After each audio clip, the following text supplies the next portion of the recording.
Hello, hello, bonjour et bienvenue à tous. J'espère que vous allez bien, j'espère que vous passez des bonnes fêtes de fin d'année et j'espère que vous êtes prêts pour une nouvelle soirée NFL. Si je vous mets pas le son, c'est quand même pas mal. Comme ça, vous n'aurez pas d'écho. Bonsoir à tous, bonsoir à Mozart Cactus, bonsoir à Dadegan, bonsoir à Gigi Twig, Ninu Stream,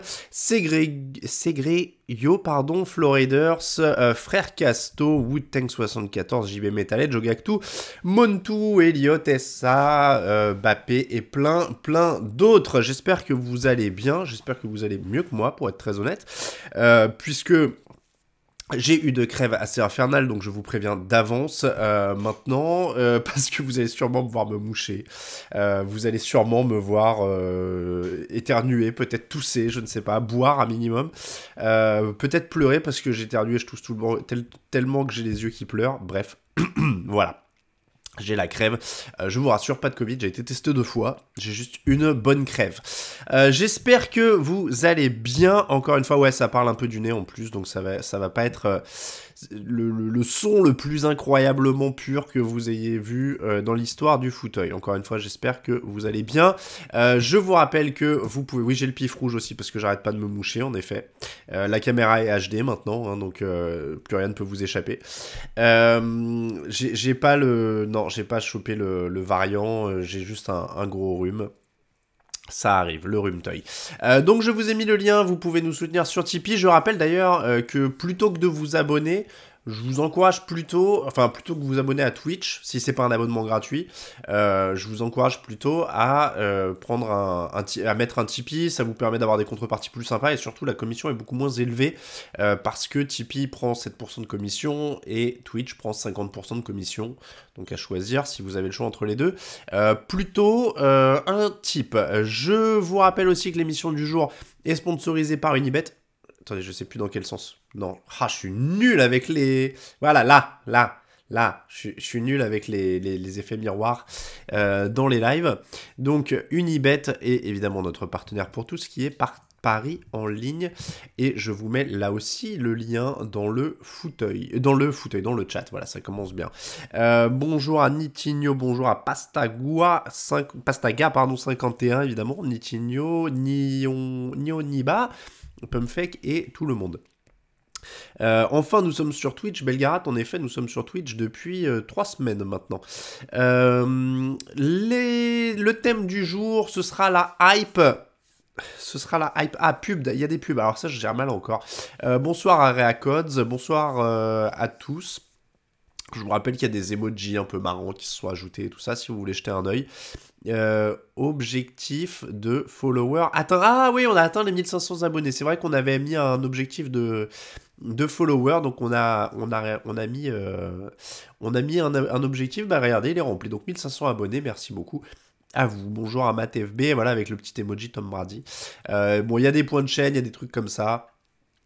Bon, évidemment, l'important c'est quand même le contenu, j'espère. Le thème du jour, donc la hype. On a parlé de Trevor Lawrence pas mal ces derniers temps, qui est arrivé en NFL avec une grosse hype, une des plus grosses hypes de l'histoire récente, on va dire. On va s'intéresser à ça.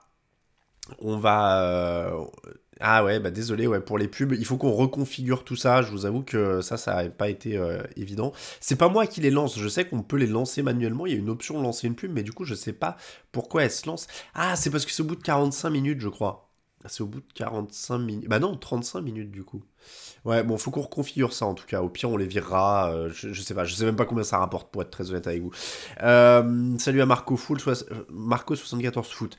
Donc, on a parlé de la hype de Trevor Lawrence. On va s'intéresser à quelques hypes qui ont eu lieu depuis, on va dire les années 2000, je crois, on a pris 21e siècle, quelques hypes un peu marquantes, pas forcément que des joueurs qui arrivaient à la draft, on a eu un petit peu des choses qui se sont passées avec avec des équipes, avec des coachs, etc. etc. Merci à Booz69 pour son abonnement avec Prime Gaming. Merci à Mighty CD06 avec son abonnement de niveau 1. Donc je disais qu'on va parler hype dans les...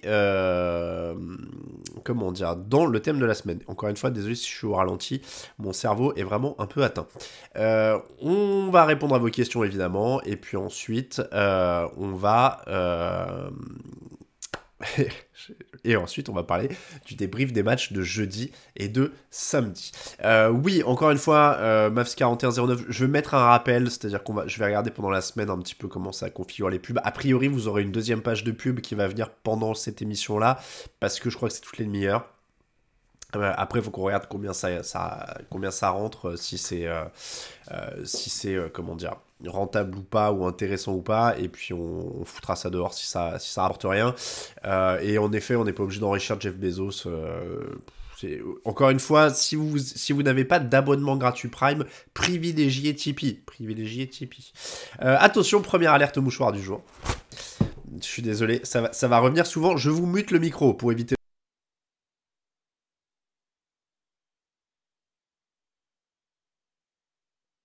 Et on appelle ça un blanc antenne. Quand je bossais en radio, évidemment, le blanc antenne, c'était l'ennemi. Hein. Il vaut mieux éviter d'avoir des blancs antennes, mais il vaut mieux aussi éviter de se moucher. Donc, non, je ne suis pas encore influenceur pour Kleenex, malheureusement. On va débriefer les matchs de jeudi, samedi. Allez, on va... ouais, j'ai le nez plus rouge que le maillot des Chiefs, en effet. On va débriefer donc les matchs de samedi. Tipeee, on peut pas utiliser des cartes Play Safe Cards, obligé de mettre ça CB et c'est pas cool. Ah oui, alors ça je saurais pas vous dire. Merci à Steph Core pour son abonnement avec Prime Gaming. Oui, c'est vrai, je pourrais envoyer la pub pendant que je me mouche, c'est pas con ça. Oui, non mais excusez-moi, mais c'est juste que là j'ai pas l'option en fait sur le truc que j'ai sous les yeux. Donc promis, je vais étudier ça pour information, statistiques, flux d'activité, statistiques. Bon, ça je l'ai pas. Je veux pas vous faire une énorme connerie en direct. Donc promis, je vais essayer de voir ça. Donc on va débriefer un peu les matchs. J'allais dire jeudi... j'ai essayé, on va débriefer les matchs, j'ai dit jeudi, samedi, on va commencer par samedi, tiens, on va faire de l'ordre du plus récent au plus ancien.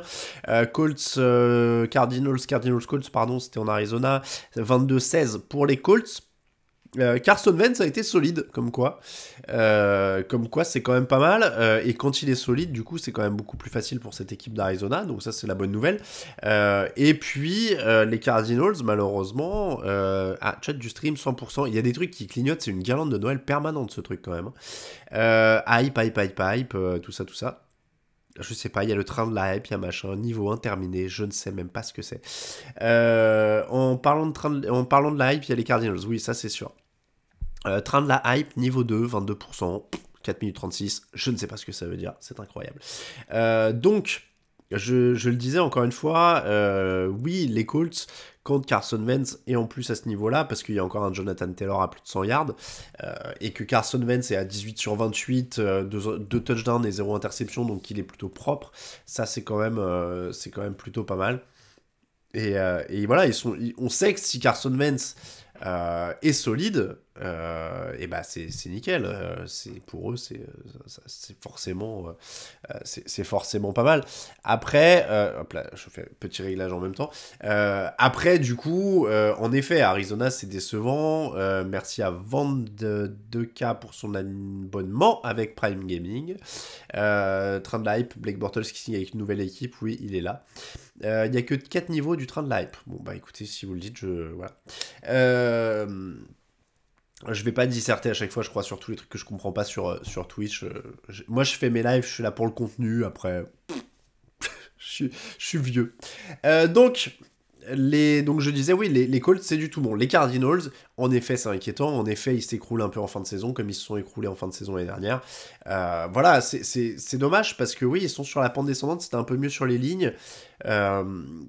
Le jeu au sol, justement, peine, et je crois qu'il y a aussi de ça, c'est que, alors, Hopkins, oui, mais vivement que Hopkins revienne, le problème, c'est qu'il est sur la liste des blessés, Hopkins, donc il va être absent jusqu'à la fin de la saison, il va être absent jusqu'à la fin de la saison régulière, minimum, donc voilà, il sera peut-être là,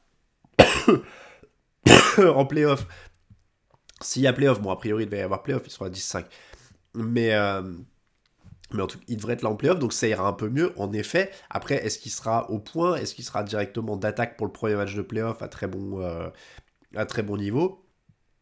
Ce sera quand même compliqué de revenir directement à fond, quoi. Kyler Murray court plus, pourquoi? Demande Wu-Tang. Malheureusement, parce que justement Chase Edmonds, ça a pas cartonné, et ils sont évidemment plus forts quand il y a du jeu au sol, donc c'est aussi une des bases de cette équipe, on l'a vu depuis que Cliff Kingsbury est là, quand ça court, ça gagne plus, donc voilà. On passe au second match qui était entre les Packers et les Browns, 24-22, entre Green Bay et Cleveland. Les Packers qui se sont éteints en deuxième mi-temps, ils ont eu chaud. Aaron Rodgers s'est fait marcher sur l'orteil en première mi-temps. Il a expliqué depuis à la presse que il avait beaucoup souffert, c'est-à-dire qu'il s'était bien entraîné, enfin il s'était pas entraîné mais il allait mieux pendant la semaine, qu'il n'avait pas pris d'antidouleur avant le match et qu'en fait il s'est fait marcher sur le pied pendant la première mi-temps, et donc il a dû se faire soigner pendant la mi-temps en l'occurrence. Donc, quand il dit se faire soigner, a priori c'est pas qu'il a bu une grande gorgée de cristalline, c'est Andy Murray du football, dit Kidou DX.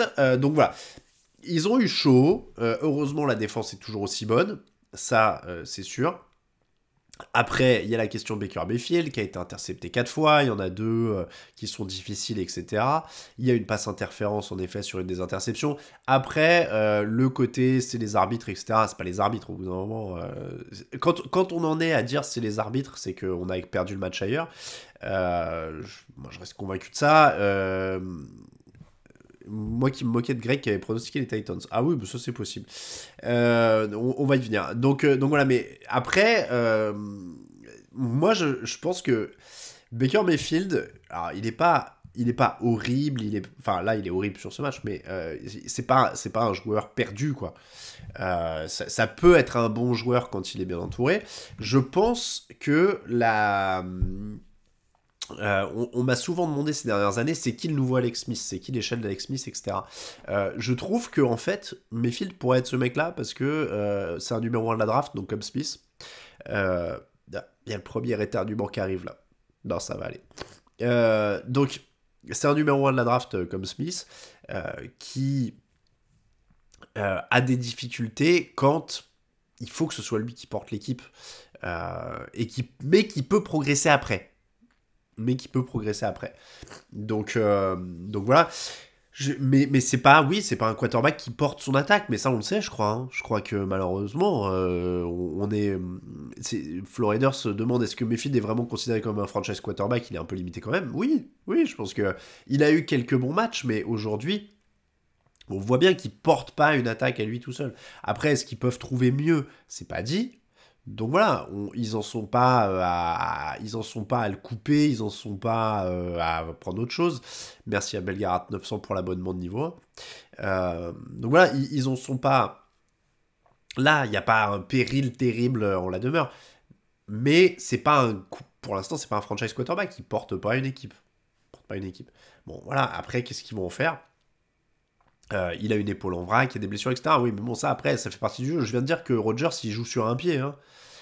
Donc tous les joueurs jouent blessés en semaine 16, fatalement. Donc voilà. Mayfield, pour l'instant, il est irrégulier. Il faut qu'il soit bien entouré. Il faut qu'il y ait le jeu au sol. Il faut qu'il y ait plein de choses. Donc, on va attendre de voir. Mais pour moi, ouais, il y a un petit côté Alex Smith là-dedans. C'est pas totalement comparable, évidemment. Hein, comme toutes les comparaisons, c'est pas parfait. Mais ça peut se concevoir. Et encore une fois, je pense qu'il est pas totalement perdu. Il y a pire dans la ligue. Il a probablement encore une place de titulaire quand on voit qui est titulaire ailleurs. Voilà. Mais on peut pas dire ce match-là, ils le perdent, c'est les arbitres, etc. etc. Je suis désolé. Encore une fois. Et puis, bon, après, ça c'est autre chose. Mais oui, les arbitres et Cleveland et machin et tout ça. Les arbitres, ils sont mauvais avec tout le monde cette année. Donc, au bout d'un moment, c'est pas. C'est pas contre Cleveland, c'est pas contre. Voilà.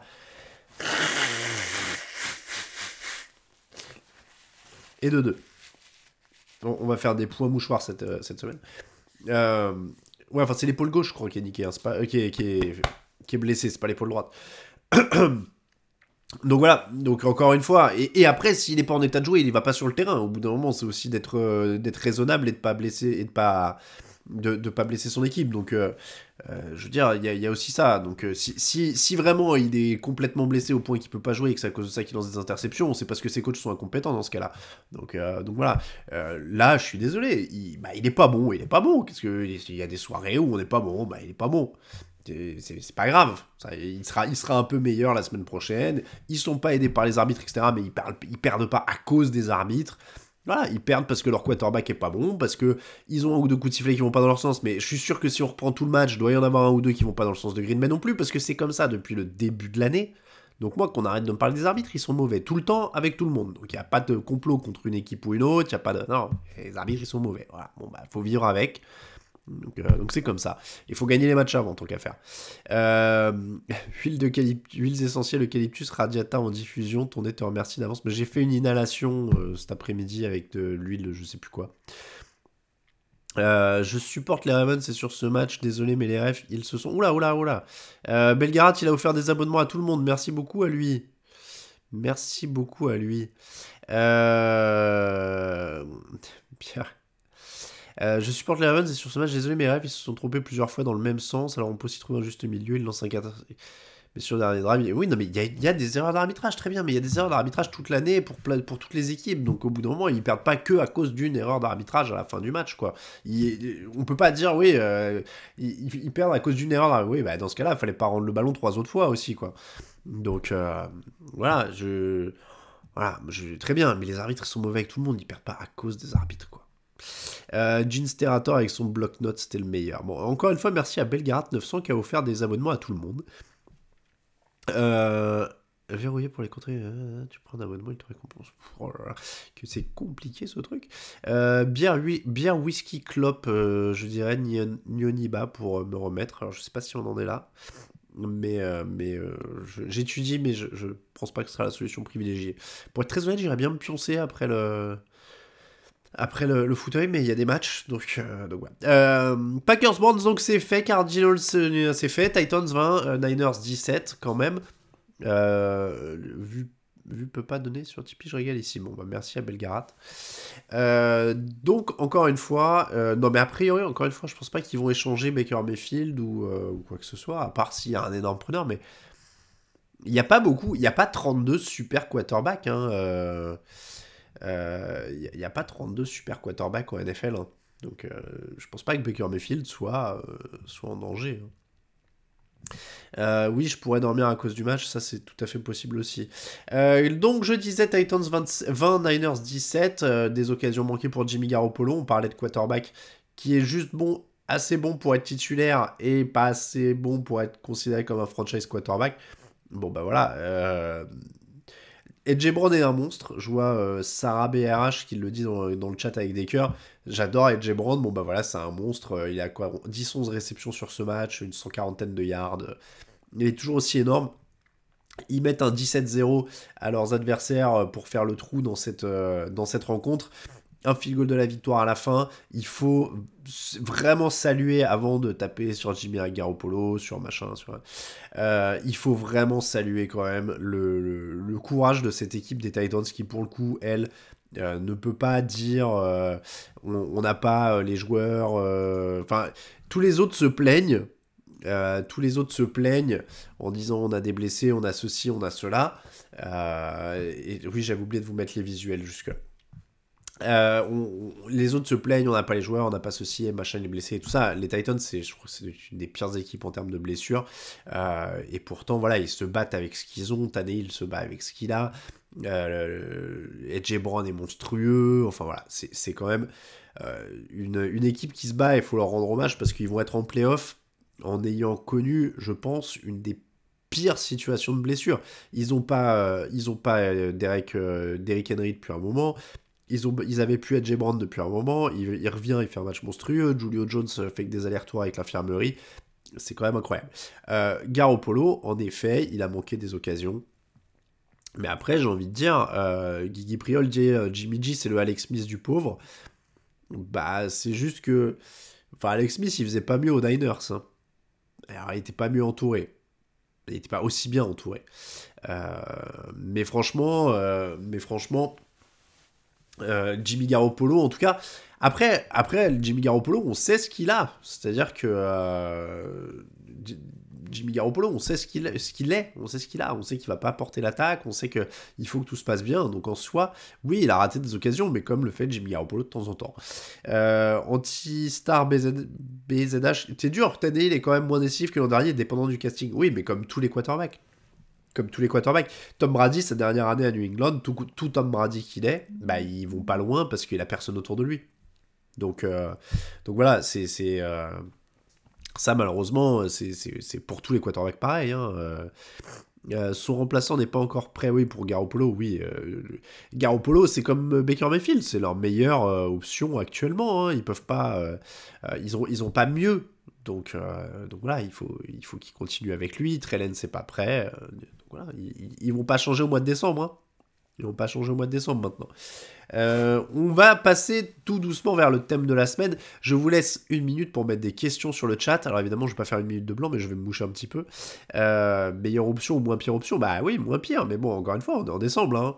Donc, ils vont pas mettre Trellens. Ils vont pas mettre Trellens. Et après, je vous rappelle qu'en NFL, on gagne pas tout le temps 10 matchs de suite. Hein. Ils en ont gagné 6 ou 7 de suite. Bon, bah voilà, là, ils perdent de 3 points. C'est pas non plus...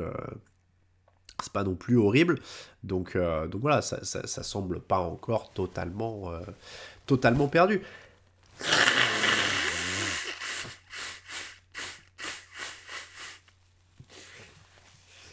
C'est vrai que j'ai le mélangeur du micro qui m'indique les niveaux. Instant rumeur, que penses-tu de Todd Bowles pour éventuellement prendre la succession en tant que coach des Raiders, Flo07? Oui, alors j'ai vu que il y a des rumeurs qui commencent à circuler en effet pour les coachs, les différents coachs. Donc Todd Bowles en effet du côté des Raiders, pourquoi pas? Pourquoi pas? C'est pas évident. Il n'avait pas été, c'était aux Jets, hein, je crois qu'il n'avait pas eu un truc complètement dingue. Je sais pas trop. Je sais pas trop ce que ça pourrait donner. C'est toujours difficile à dire, donc pourquoi pas en deuxième chance. Après, je suis plus intéressé par ce que j'ai vu du côté des Jaguars au niveau des rumeurs, qui était Jim Caldwell ou Doug Peterson pour l'instant. Jim Caldwell, on l'a dit, c'est typiquement le mec qui peut aller mobiliser une équipe jeune comme ça, donc pourquoi pas. Après, encore une fois, je suis... C'est à voir. Il y a encore un peu de temps avec ces rumeurs, donc on va voir ce que ça donne à ce niveau-là. Et puis après, au niveau des autres rumeurs, je crois qu'on avait... Qu'est-ce qu'on avait? Non, mais ah oui, Joe Judge et Daniel Jones qui resteraient évidemment chez les Giants. Alors ça, bon, c'est un grand mystère. Hein. On parlait de quarterback médiocre. Là, pour le coup, c'est compliqué. J'ai vu Byron Leftwich aux Jaguars. Pour l'instant, en tout cas, les rumeurs d'entretien, ce serait Caldwell et Peterson. Mais après, là, il y a encore un peu de temps. Peterson est bon pour développer les quarterbacks, rappelle Big Bad Amin, en effet. Alors, la rumeur Caldwell, elle n'est pas partie de la fanbase des Jags, elle est partie de CBS Sport. Quand je vous cite un truc, je me permets le rappel, vraiment très, très basiquement, mais de par notre activité, quand je relaye un truc, c'est que c'est sourcé par un média US. Hein. C'est pas que je l'ai lu sur Twitter ou machin. Je sais qu'il y a beaucoup de choses et qu'on lit plein de choses, mais notre métier, c'est de faire le tri là-dedans. Et donc voilà, en l'occurrence, là, c'est CBS Sport qui rapporte pour Caldwell. Donc voilà. Les Packers sont toujours favoris. La question cruciale sera plutôt est-ce qu'ils vont, comme chaque année, se ramasser en NFC Championship, demande France Max. Et évidemment, on peut pas toujours. C'est toujours la question avec Green Bay. Aaron Donald, encore meilleur joueur de la ligue, meilleur joueur défensif. The Forain, il y a de la concurrence avec TJ Watt quand même en défense cette année. Hein. Il y a quand même de la concurrence avec TJ Watt. On va passer au thème de la semaine tranquillement parce qu'il est 18h. Eh oui. Ah ouais, Schweppes, j'étais persuadé que Twitter était une source d'information 100% fiable comme Facebook, et pourtant, tu sais, si tu savais le nombre de gens qui pensent ça, si tu savais que... Mais bon, c'est un autre débat. Le thème de la semaine, Le thème de la semaine, si Rodgers n'aggrave pas son pied, oui, ça va être encore autre chose. Daniel Jones a encore un an, l'année a été bien pourrie par les blessures. Oui, mais il sera mauvais l'an prochain aussi, c'est pas très grave. Hein. Je pense que... Je pense que blessure ou pas, quand on voit jouer Daniel Jones, ouais. Je dis ça parce que le nom de Caldwell est sorti de la fanbase avant que CBS dise que le board l'auditionne. Oui, mais après, les gens, ils peuvent imaginer ce qu'ils veulent avant que ça devienne une info. Mais voilà, c'est pas c'est probablement pas les fans de Jacksonville qui ont rendu l'info réelle, quoi. Je sais pas comment dire. C'est un autre c'est un autre débat, hein, mais voilà. Donc on va passer au thème de la semaine, les hype ratés, parce on parle de hype raté. Oui, alors après, sur les défenseurs, je vois qu'il y a du débat. Hein. Miles Garrett, Nick Bosa, pardon, Micah Parsons, il y a beaucoup de monde qui est bien. Oh, c'est pas une première année, Daniel Jones, hein, je vous rappelle, que ça fait quand même 2, non? Ou 3 même. Bon.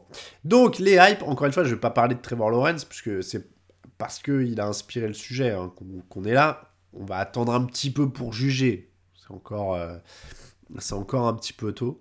On va donc parler des hypes ratés. La hype ratée, je pense par excellence dans l'histoire de la NFL, c'est quand même la Dream Team des Eagles. Non, alors attention, je vais pas prendre tous les choix de draft qui ont un peu déçu et qui étaient un peu hypés, ou les mecs qui ont joué 2 matchs et qui ont été bons. On parle vraiment de phénomènes qui ont duré plusieurs semaines, qui ont été très intenses, pas juste d'un joueur qui faisait un peu de voilà, qui a fait un peu de buzz ou des choses comme ça. Je vous parle moi de trucs qui ont été vraiment des sujets de discussion principaux, importants pendant longtemps. Je vous fais la transition, regardez, hop, il est là, c'est Vince Young. C'est Vince Young avec cette équipe des Philadelphia Eagles de 2011. Alors, on est en 2011. Les Eagles ont gagné la NFC Est la saison d'avant, avec un Michael Vick de retour en NFL qui vraiment a fait un truc incroyable. Ils lui ont donné un contrat à 100 millions de dollars. Et à l'intercession, là, on a une construction de hype de folie. C'est-à-dire qu'encore une fois, une vraie construction de hype. Il signe Nnamdi Asomugha. Alors, Nnamdi Asomugha, pour les plus jeunes, ça parle pas. À l'époque, c'est un cornerback qui est considéré comme probablement le meilleur de la ligue. Personne n'ose le cibler. Vous allez voir que plus tard, les gens ont réalisé qu'ils pouvaient. Il signe Dominique Rodgers-Cromartie, qui est un bon cornerback. Il signe Ronnie Brown au sol, qui est pas mauvais. Il signe Evan Matisse sur la ligne. Il signe Jason Babin sur le pass rush. Et même Vince Young, donc un ancien Heisman Trophy, comme quarterback remplaçant. Et je crois que c'est Vince Young qui lance le terme de Dream Team. Et tous ces joueurs comptent à l'époque. On parle vraiment de Dream Team. Eux, on parle. Et le résultat, c'est une catastrophe industrielle parce que c'est une équipe qui commence par une victoire en 5 matchs. Donc ils sont à 1-4. Ils sont à 4-8 un peu plus tard. Et ils finissent avec 4 victoires pour péniblement s'équilibrer à 8 victoires, à 8 défaites. Et en plus, on est vraiment sur un one-shot, parce que l'année d'après, c'est 4-12, 4 victoires, 12 défaites, et Andy Reid viré, Andy Reid qui était quand même en poste depuis une éternité. Donc c'était une hype monumentale, mais qui a fait un pchit tout aussi monumental. Encore une fois, c'est rare qu'on parle de Dream Team en foot US parce que il y a tellement de joueurs dans les effectifs. Oui, je vous réfère d'ailleurs à l'article sur Vince Young qui a été publié hier sur le site. Donc on parle rarement de Dream Team dans le football américain, mais là, voilà, c'était vraiment le cas. Il y avait vraiment une attente énorme autour de cette équipe. Et finalement, cette attente s'est écroulée quand même très rapidement. Ils s'en sont jamais remis. Il n'y a jamais rien eu, en fait. Il n'y a jamais rien eu. C'est l'équipe qui a jamais joué les playoffs. Nnamdi Asomugha, qui derrière est devenu un cornerback complètement quelconque et qui, pareil, a pas fait une grande carrière derrière. Vince Young, Rodgers Cromartie est resté plus longtemps. Michael Vick aussi, c'était quand même le début de la fin. Enfin voilà, c'était quand même très compliqué. Une autre... ah oui, c'est ça, je voulais essayer d'innover. Alors attendez, on va essayer de faire un truc fou. On va essayer de faire un truc fou. L'autre hype qui est monumental, alors là, oui, c'est un choix de draft. Mais c'est pas n'importe quel choix de draft. C'est ce cher... comment il s'appelle? Alors, est-ce que je vais réussir à vous mettre ça? Voilà. C'est ce cher Jadeveon Clowney. Jadeveon Clowney, qui est un premier choix de draft des Texans. Mais Jadeveon Clowney, c'est une hype qui commence en fait au lycée et qui est confirmée à la fac. C'est-à-dire que là, on parle pas... C'est pour ça que je vous disais, on va pas prendre tous les joueurs qui ont un peu déçu vaguement à la draft. On va parler à la limite de mecs comme ça qui sont attendus depuis le lycée, qui sont censés être des mecs incroyables. Un peu comme Trevor Lawrence, hein, qu'on nous vend depuis sa première année de fac, etc. etc. Jadeveon Clowney, c'est une hype monumentale qui est née d'un plaquage contre Michigan en 2013 à l'Outback Bowl. Ce plaquage, normalement, vous le voyez en vidéo en même temps que je vous parle, si ça rame pas trop. Oui, aucun lien avec son frère George Clooney.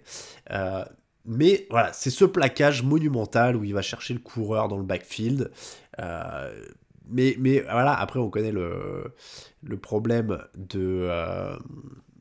on connaît le problème, encore une fois, de la différence du passage de la fac. Oui, mais alors, encore une fois, moi là je vous parle de la différence entre la hype et ce qui s'est passé.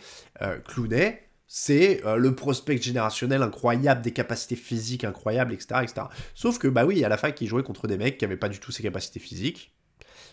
Et donc il n'avait pas besoin de bosser, quoi. Donc c'est un joueur honnête, Jadeveon Clowney, mais c'est 37 sacs en 8 ans. C'est très décevant. C'est très décevant. Clowney, c'était un phénomène physique incroyable, etc., etc. Mais c'est pas voilà, c'était une hype monumentale.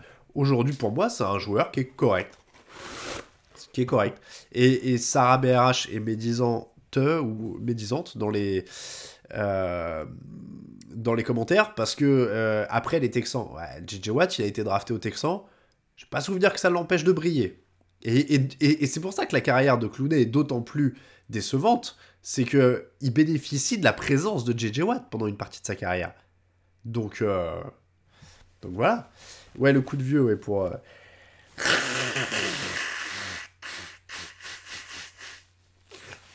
Oui, on quitte Twitch pour diffuser des vidéos YouTube, c'est méta, en effet. D'Adegan. Donc Jadeveon Clowney, hype quand même monumental à l'époque, il faut s'en souvenir. Et malheureusement, joueur honnête, mais sans plus. C'est-à-dire que personne s'est battu pour l'avoir lors des dernières free agency. C'est pas... voilà, aujourd'hui, c'est pas un joueur qui compte en NFL, Jadeveon Clowney, alors que ça aurait dû être le cas. Troisième hype, quelques-uns l'ont cité dans le forum. Alors, celui-là, je vais vous dire, on savait que c'était pas évident. Sur le plan du football, mais la hype était monumentale. Je me rappelle du soir de la draft. On attendait de savoir qui allait le choisir. C'est Johnny Manziel. Johnny Manziel, Heisman Trophy dès sa première saison universitaire. Je crois que c'est une première à l'époque. On sait que c'est un quarterback qui n'est pas un grand passeur, qui n'a pas une super éthique de travail, qui ne lit pas vraiment bien les défenses. Tout ça, on le sait, je crois, dès ce moment-là. Mais il fallait que quelqu'un tente le coup. Et il fallait que ce soit les Browns à l'époque. Et donc, ce sera un désastre. C'est une catastrophe industrielle aussi. Tous les défauts que j'ai cités... éthique, défense, lecture, etc., ça n'a jamais été corrigé. Il n'a jamais rien fait pour les corriger. Et voilà. Mais là, on peut pas nier que c'était une hype. C'est-à-dire qu'il avait peut-être, je sais pas s'il avait le talent ou quoi que ce soit, mais il y avait une hype monumentale pour Johnny Manziel. Encore une fois, là, on parle de trucs qui transcendaient le côté, oui, on attend un tel à la draft. Tous les ans, il y a des mecs qu'on attend à la draft et qui sont très cotés et qui machin. Mais Manziel, voilà, il transcendait. Ça faisait partie de ces mecs qui étaient connus aux États-Unis quasiment par tout le monde, quoi. Donc voilà. Donc ça, je pense que c'était une des hypes les plus monumentales. Il y a eu quelques matchs, on l'a vu des fois, ça a jamais bien tourné. Ça a quand même été quelque chose de... Ça a quand même été quelque chose de compliqué.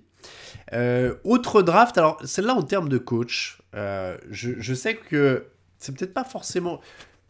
On s'en rappelle peut-être pas forcément, et les plus jeunes ici, ou ceux qui suivent le foot depuis moins longtemps ici, vont peut-être pas s'en rappeler, parce que ça va bientôt faire 10 ans.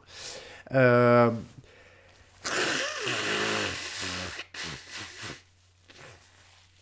le problème, c'était le cerveau, pas le talent, Vince. Après, lire une défense, tout ça, ça fait quand même partie un peu du talent en NFL. Hein. Moi, je veux bien. Après, c'est pareil, le côté les blessures, les machins et tout, ça fait partie aussi de l'éthique de travail souvent. Il n'y a pas de, il y a pas de, comment dire, il n'y a pas de hasard. C'est une éthique de vie de Neymar et Marco Verratti. A priori, tu vois, c'est compliqué, quoi. On peut pas dire ah ouais, mais c'est parce qu'il se blesse tout le temps. Tu vois, si je vais faire la fête tout le temps, que je picole et que je me pointe à l'entraînement dans la foulée, par exemple, et on dit ah il se blesse tout le temps, ouais mais bon ça fait peut-être partie un peu de l'éthique de travail et tout ça quoi. Donc je disais il y a 10 ans, quelqu'un l'a trouvé en plus. Quelqu'un l'a trouvé. Donc je vais crever. Il y a 10 ans donc quelqu'un l'a trouvé sur le chat, c'était Chip Kelly qui arrivait aux Eagles. Alors c'est un peu le cercle infernal d'ailleurs pour cette équipe, parce que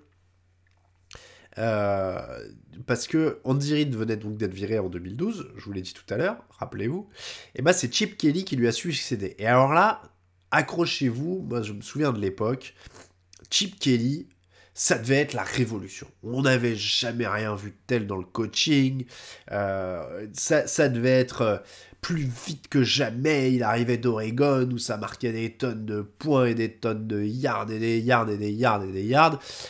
Et je me rappelle du premier match, la télé US mettait un compteur pour le nombre d'actions jouées par l'attaque des Eagles. Et on disait, regardez, ils vont jouer vite, oh là là, qu'est-ce qu'ils vont jouer vite, ah vous avez vu, ça va être incroyable, oh là là là. Bon, finalement, bah, il a fini par réaliser que c'était pas dingue non plus en attaque. Il a fini par ressembler de plus en plus à un coach NFL.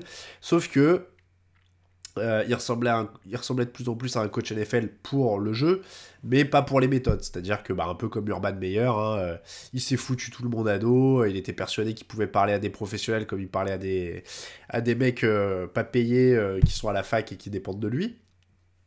Donc évidemment, il s'est fait bazarder. Encore une fois, un pensée Urban Meyer sur les méthodes. Donc voilà, mais Chip Kelly, c'était, en termes de coaching, pour moi, la plus grosse hype qu'on ait eue ces 10-15 dernières années, parce que il arrivait vraiment avec ce truc, quoi, il va révolutionner tout, il arrive d'Oregon, et vous vous rendez compte, Oregon, c'est incroyable, là, là, là, là, là, là, là, là. Voilà.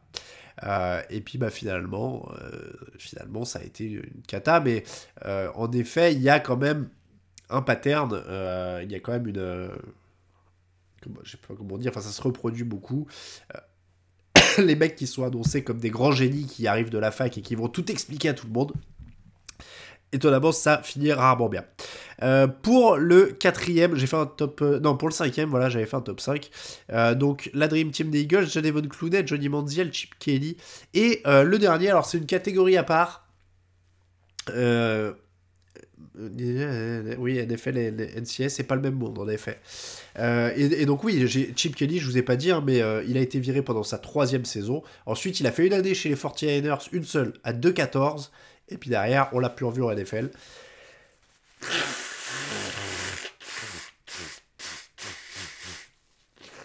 Il y a John Melgaco qui dit que les assistants coach des Patriots, ça fait souvent de la hype aussi, c'est vrai. Ils auraient pu faire une catégorie à part pour McDaniels, Patricia, Romeo Crennel, Charlie Weiss. Il y en a quelques-uns comme ça hein, qui se sont plantés. Non, je crois qu'il est même plus en NCAA, à dire. Jeff Fisher, c'est pas une hype, on a toujours su ce que c'était quand même. Donc la dernière, bah, c'est une catégorie, c'est un peu comme les coachs des Patriots. C'est une catégorie, c'est-à-dire tous les coureurs sélectionnés au premier tour qui ne s'appellent pas Adrian Peterson. Voilà, grosso modo. Parce que, en fait, il y a toujours, enfin toujours, il y a souvent, quand même, un mec qui est présenté comme le nouveau Adrian Peterson et on dit, pour lui, ça vaut le coup de mettre un premier tour sur un coureur. Et là, on fait, ah ouais, ouais, vraiment, vraiment. Ouais. Euh, je vous donne un exemple, hein, évidemment, Saquon Barkley, récent. Très bonne première saison, hein. Pas de problème, sauf qu'il est complètement pété depuis. Donc c'est pour ça qu'on prend pas un coureur en numéro 2 de la draft, mais ça c'est une question philosophique. Hein. Et puis Reggie Bush, qui devait révolutionner aussi tout. Bon, voilà. Mais après, Sean Payton, il a un amour pour les gadget play et tout ça. Évidemment, alors je suis en train de vous faire une petite capture d'écran, parce que là on touche au sublime. Hein. Évidemment, l'inénarrable Trent Richardson, le meilleur prospect au poste de running back depuis Adrian Peterson, évidemment. Camara, c'est deuxième tour, je crois. Gurley a pas duré, mais pas loin de gagner un Super Bowl. Ouais, mais voilà, il a pas duré, tout est là-dedans. Donc, non, mais c'est bien. Mais le truc, c'est que si vous voulez, on peut prendre plein d'exemples. Voilà, Travis Etienne, très bonne première saison. C'est-à-dire que, très bien, hein, et j'adore Todd Gurley. Darren McFadden, incroyable. Darren McFadden, il a révolutionné le jeu au sol des Raiders. Voilà. Donc voilà. Darren McFadden, bon, Christian McCaffrey, très bon joueur, mais il sert à quoi ça sert à quoi dans son équipe actuellement? Et tout le temps blessé en plus. Donc voilà. Donc, encore une fois, et encore une fois, Doug Martin, hamster musclé, on l'appelait à l'époque. Hamster musclé. Non mais en fait le truc c'est que Fournette il a busté aux Jaguars, il revit à Tampa mais sur les fins de saison, c'est bizarre aussi. Bref, je crois que le ratio bon joueur utile sur le long terme contre bust pour les coureurs au premier tour, c'est quoi? C'est 80% de bust, non? Parce que et le truc c'est qu'en fait c'est surtout le problème, c'est qu'ils font des trucs que des joueurs sélectionnés 3 tours plus loin peuvent faire. Voilà. Au bout d'un moment. En tout cas, alors il y a Brandfly qui dit pas de running back au premier tour, ça devrait être une loi. En tout cas, au 21e siècle, dans la NFL actuelle, parce que on n'est plus à l'époque des Emmitt Smith ou des trucs comme ça. Donc voilà. Mais même Marshall Lynch, je veux dire, j'aime bien Marshall Lynch, mais ça valait pas un premier tour, quoi. Derrick Henry est même pas un premier tour. Nick Chubb est pas un premier tour. Jonathan Taylor est pas un premier tour. Bah, j'ai peut-être une connerie sur Jonathan Taylor, non? C'est pas un deuxième. Je crois que c'est un deuxième Taylor. Donc voilà, c'est juste. Moi, mon problème, c'est juste ça, c'est que les coureurs, c'est une loterie. Et oui, 41e choix Taylor, donc c'est deuxième. Donc voilà. Et Richardson, c'est 2 fois premier tour. C'est pour ça que j'adore. Parce que. Voilà. Mais ce que je veux dire, c'est que il y a des fois où ces mecs-là ont été hypés de fou, quoi. Ont été hypés de fou. Saquon Barkley, quand il sort de Penn State, c'est la 4e merveille du monde. Donc, Dalvin Cook, je crois que c'est border deuxième. C'est haute deuxième, si je dis pas de bêtises. Ou toute fin de premier, peut-être, non? Ah, tu mets un doute sur Dalvin Cook. Deuxième tour, 41e choix, comme Taylor, tiens d'ailleurs. Donc voilà, donc le truc c'est ça. Après, encore une fois, il y a eu beaucoup. Je vais pas attaquer l'histoire du quarterback au premier tour. C'est vraiment la blague sur Trent Richardson qui me fait rire. Honnêtement, voilà, Trent Richardson, le meilleur running back depuis Adrian Peterson, Mike Mayock évidemment. Jonathan Taylor, 41e choix général, donc deuxième tour. Oh là là, c'est dur. Hein. C'est dur. Sonny Mitchell au premier tour. Clyde Edwards-Helaire au premier tour. Voilà, donc c'est un peu particulier. Mais bon, encore une fois, il n'y avait pas de hype. Il n'y avait pas de hype sur Clyde Edwards-Helaire ou machin. Pour le coup, sur Reggie Bush ou Saquon Barkley, il y en avait une vraie. Reggie Bush, c'était un truc incroyable en sortant de USC et tout. Il est deuxième choix de la draft par les Saints. Les Texans avaient le premier choix, ils avaient pris Mario Williams, defensive end. James Robinson est non drafté. Donc, non mais moi je dis ça parce qu'à chaque fois que je dis qu'un quarterback fait une mauvaise première saison, on me dit oui mais Peyton Manning. Donc comme Peyton Manning visiblement fait le juge de paix, pour faire le bon exemple, moi je comprends pas pourquoi à chaque fois qu'on me dit que je dis il faut pas drafter un coureur au premier tour, on me dit oui mais Adrian Peterson, ouais mais Derrick Henry, ouais mais Dalvin Cook, ouais mais Jonathan Taylor, donc non. Le premier couteau suisse Reggie Bush, voilà, respectez un peu Marshall Faulk, hein. Respectez Marshall Faulk. Premier couteau suisse, c'est pas Reggie Bush. Hein. Et Reggie Bush, c'était très fragile aussi. Tu peux avoir un Jalen Richard undrafted. Non, mais voilà. Ah oui, Josh Jacobs, autre coureur en difficulté. J'aime beaucoup Josh Jacobs, mais c'est vrai que pour l'instant, il n'a pas vraiment confirmé hein, depuis sa première saison. Marshall Key, non mais enfin, attendez, je vais me permettre du coup, Bon voilà pour en tout cas voilà pour les plus grosses hype. Alors il y en a une qui est un peu hors concours pour moi, c'est Tim Tebow parce que je savais pas s'il fallait le mettre dans les hype.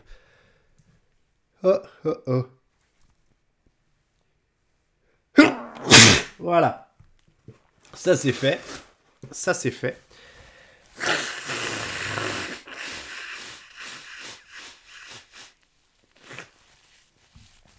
Mes excuses. Mais alors, Thibaut, c'est probablement la plus grosse hype ever, il n'y a pas de problème. Hein. Mais voilà, le truc, c'est que même quand il arrive, Tim Thibaut, on sait que c'est pas un grand lanceur. On sait que c'est pas vraiment un bon passeur. On sait que c'est un risque de le prendre. Donc en fait, Thibaut, c'est vraiment une hype médiatique de fou. C'est une célébrité, un peu comme le dit Antistar BZH. Mais en termes de football, je crois que personne n'y a jamais vraiment cru, en fait. Parce que même quand en 2011-12, ils vont en play-off, qu'ils gagnent un match de play-off à la fin, etc., en fait, ils prennent Peyton Manning dans la foulée, ils le foutent dehors et ils en ont rien à faire, quoi. Donc, on s'est vraiment bien amusé, mais j'ai même pas l'impression que c'était... Oh, je crois que je vais éternuer encore. On s'est vraiment... Oh.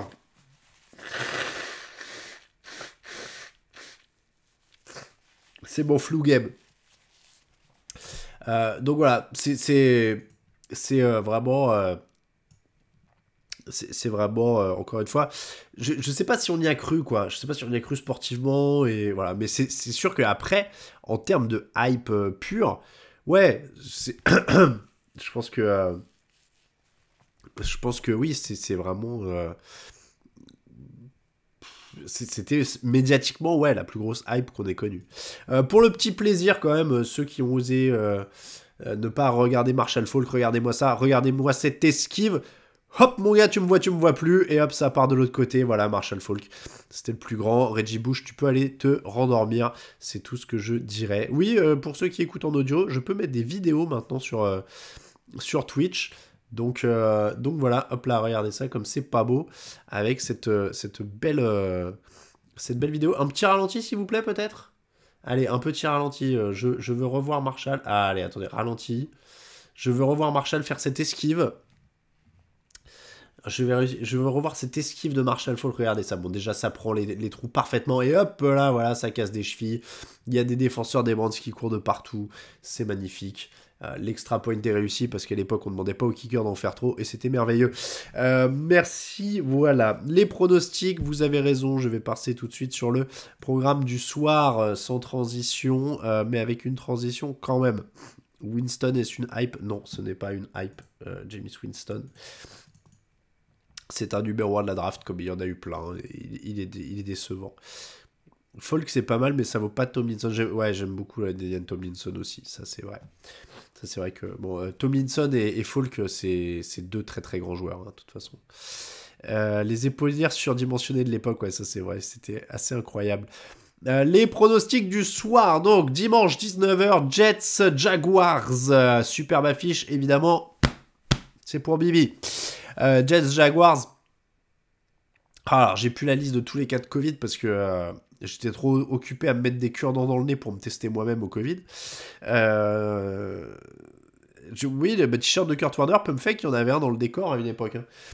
Hein. Donc, mais ça me donne envie d'acheter un maillot de la Danian Tomlinson, là, ce dont vous avez parlé, là, un petit bleu ciel des Chargers. Donc, Jets Jaguars, c'est difficile à pronostiquer parce que. Alors, Robert Saleh est pas là, je crois, parce qu'il y a Covid pour le coach des Jets. Euh, je sais pas. Je vais dire Jaguars pour sauver l'honneur. 45-35 dit Jogactu. Je sais pas, ça peut aussi faire 6-0. Falcons Lions, les Falcons, Jared Goff n'est pas là. Je sais même pas qui joue quarterback pour les Lions parce que j'ai dormi la moitié de la journée. Donc je vais dire les Falcons. Texans Chargers, les Chargers sont évidemment favoris. Les coureurs, il y a plein de bons coureurs. Hein. On pourrait faire une émission spéciale coureur, en effet, d'ailleurs, tellement rendre hommage, parce que je les critique au premier tour, mais il y a plein de coureurs que j'adore. Donc les Chargers, évidemment, contre les Texans, les Giants, les Eagles contre les Giants. On va prendre les Eagles, c'est Jake Fromm qui débute pour les Giants. C'est Jake Fromm qui débute pour les Giants. Donc les Eagles, quand même, qui sont sur une meilleure dynamique.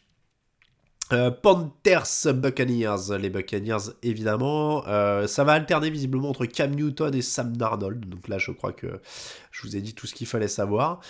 Les Panthers contre les Buccaneers, j'ai fait Bengals Ravens. Alors Bengals Ravens, ça va être avec Josh Johnson, le quarterback pour les Ravens, puisque cas de Covid pour Huntley. Tyler Huntley, pardon, je cherchais le prénom. Lamar Jackson toujours touché à la cheville, donc ça va être Josh Johnson, qui n'a pas joué depuis 3 ans titulaire, donc on va prendre les Bengals. Vikings-Rams, match attention, parce que les Vikings, ça peut toujours gagner ça. Donc je vais prendre les Rams, mais attention. Patriots-Bills, 19h, il est dès 19h, il est très important ce match pour la division. Je vais prendre les Bills à l'expérience, mais attention, match très serré. Dimanche 22h, Seahawks Bears, on va dire les Seahawks. Justin Fields en plus c'est forfait, c'est Nick Foles qui joue. Je crois qu'il a le Covid, Justin Fields du coup. Les Seahawks en tout cas. Chiefs Steelers. Les Chiefs jouent sans Travis Kelce, qui a montré la semaine dernière qu'il était important, du coup c'est un peu compliqué. Mais les Steelers ont quand même pas beaucoup d'attaques, donc on va faire confiance aux Chiefs quand même pour continuer leur série. Les Raiders contre les Broncos, match de division entre deux équipes qui espèrent rester dans la course au playoff. Je vais dire les Broncos sur la défense. Je vais dire les Broncos sur la défense. Même si c'est Drew Lock. Ah, c'est Drew Lock qui joue. Ah, je sais pas. Je vais dire les Broncos. Coup d'envoi dans la nuit, Cowboys Washington. Les Cowboys sont quand même beaucoup plus complets. Ils ont Micah Parsons en défense. Et du coup, c'est quoi? C'est Kyle Allen qui va jouer quarterback puisqu'il a été activé. Taylor Heineke est toujours sur le Covid. Donc Kyle Allen ou le mec qu'ils ont signé la semaine dernière. Les Saints contre les Dolphins, ce sera le match de lundi soir. C'est un match compliqué à pronostiquer, mais je vais dire les Dolphins qui sont quand même un peu plus armés en ce moment, ce qui n'est pas à dire énormément vu l'état des Saints. On va dire donc les Dolphins. Vous avez tout le programme, vous avez vu que le Vikings Rams est sur l'équipe TV, c'est pas mal. C'est vrai. Celui-là ou le Bills Patriots, c'est les deux plus intéressants, hein, clairement. Clairement de ce soir. On va passer au pari avec notre partenaire Unibet, les paris en ligne sur la NFL. Je suis obligé, hop là, de déplacer ma petite fenêtre vidéo. Regardez, je vais disparaître et je vais réapparaître là-haut. Voilà. Les paris en ligne, donc.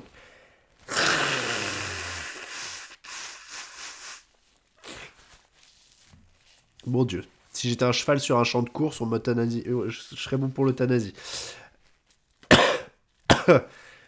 Donc, les paris en ligne, si j'arrive à tenir les 7 dernières minutes de l'émission.